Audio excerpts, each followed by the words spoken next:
Good morning. You're watching The Market right here on ET Now with me, Aisha Faridi. I've got Snehi as well joining in right here on the show with us. And before we move any further, let's just dissect what happened in our markets yesterday. Got pegged back quite a fair bit. Yes, the implied open is indicating a little bit of a quiet start, but from those 25,000 levels just last week, we're now down a good 200 points off from that mark at 24,800 thereabouts. Of course, what was startling in yesterday's trading session was the FII sell figure, but we'll come to that in just a bit. First, let's put the backdrop on what's really happening across the globe. And when you talk about the global cues and the kind of handover that you've had from the US equity markets, Snehi, there as well, we've seen some softness rather, right? Absolutely, morning Aisha. Softness seen in the US markets, but not as much as it was expected after that Moody's downgrade came. In fact, day before yesterday, the markets held on pretty okay. Yesterday, we've seen slight bit of a cut coming in on the US markets, but more important to track this morning is oil and crude levels, because oil has risen on reports of an Israel-Iran strike. So that is something that is under contention right now. If you talk about the WTI crude, that jumped once again above $63 per barrel, pardon me. So finding its footing, or rather trying to find its footing, is the WTI crude. There have been reports that Israel is planning a strike on Iranian nuclear sites, and on the back of that, on the back of some potential demand constraint, this price has seen a little bit of a hike. There have been concerns over likely supply disruptions in West Asia as well, on the back of fears of Iran retaliating by closing the Strait of Hormuz. Other than that, if you take a look at what's happened overall across Wall Street, US futures have taken a dip. It was a weak session coming in on Wall Street because S&P 500 has snapped its 6-day winning streak. If you take a look at how the US indices have performed yesterday, it's a slight shade of a red coming in the Dow Jones, 0.3% cut there. S&P 500 down 0.4. You have Nasdaq also, that's down 0.4%. So a muted session coming in for all across all the three indices yesterday. You have to remember that Fed officials have signed a prolonged rate pause yesterday. That's also going to be another indicator to track. And US crude oil inventories have posted an unexpected gain, because of which we have seen some momentum coming in across the US crude as well. If you talk about the US bonds, that once again tried to inch above the 5% level, but has receded quite significantly at 4.5, and that's the 30-year Treasury bond yield that we are talking about. 10-year also has seen a little bit of a spike. So that's how the global market was shaping up today. Soft day of trade coming in across Wall Street. Oh yeah, soft day across the Wall Street. So that's been the handover. But one must say that there hasn't been any knee-jerk reaction that you've seen to the Moody's downgrade coming in, like Snehi was just highlighting. But to our markets, like I said, it was an okay Monday, but yesterday we did see that fall come in for our markets. And then the most puzzling FII sell figure that we had at our hands yesterday, even though the market breadth managed to do okay, at least the small caps in trade yesterday, without any significant block deal, you had that big FII sell figure coming in. The fact that autos managed to snap their 4-session gaining streak, metals managed to hit a year-to-date high, and this at an index level is what I'm talking about. Realty was at a 3-month high. Although it did manage to end the day negative, IT down again for the day yesterday. Energy snapped its 4-session gaining streak. So a lot of sectors did come under pressure, and a lot of blue chips were the ones which were actually weighing heavy on the indexes. I mean, everything from an M&M to a Maruti to a Hero Motocorp, Bajaj Auto as well was lower in trade. So was the case with Eicher. And to think of it, all through last week, it was these auto names which actually took the markets higher. And then, of course, there were others like a Bajaj Finance, you had an HDFC Bank, L&T, Reliance as well, which also fell about almost 1% in trade. So these were some of the stocks which were weighing heavy.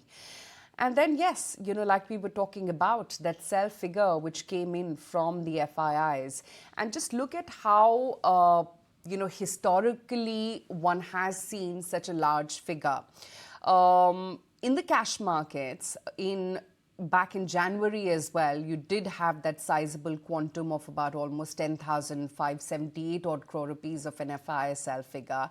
And that day, the Nifty fell about almost 2%. May 8th again, you did see that kind of a figure coming in, and the index was absolutely flat. Yesterday, of course, is the kind of move that we've seen at an index level. We fell about almost 200 odd points, and that's less than 1% of a fall. There was the DII buying coming in, so yes, it did provide some amount of cushion, but I think the bigger litmus test is going to be today whether this calls out for a trend, whether you see consistent FII selling coming in or not. That really remains to be seen. So let's see which way the trade actually pans out today. But yeah, the setting is weak. The implied open is indicating a little bit of a quiet start. But is that not going to get worse from here? Is yesterday's move a one-off? All that really is the big question mark. But also, all eyes will be on IndusInd Bank today.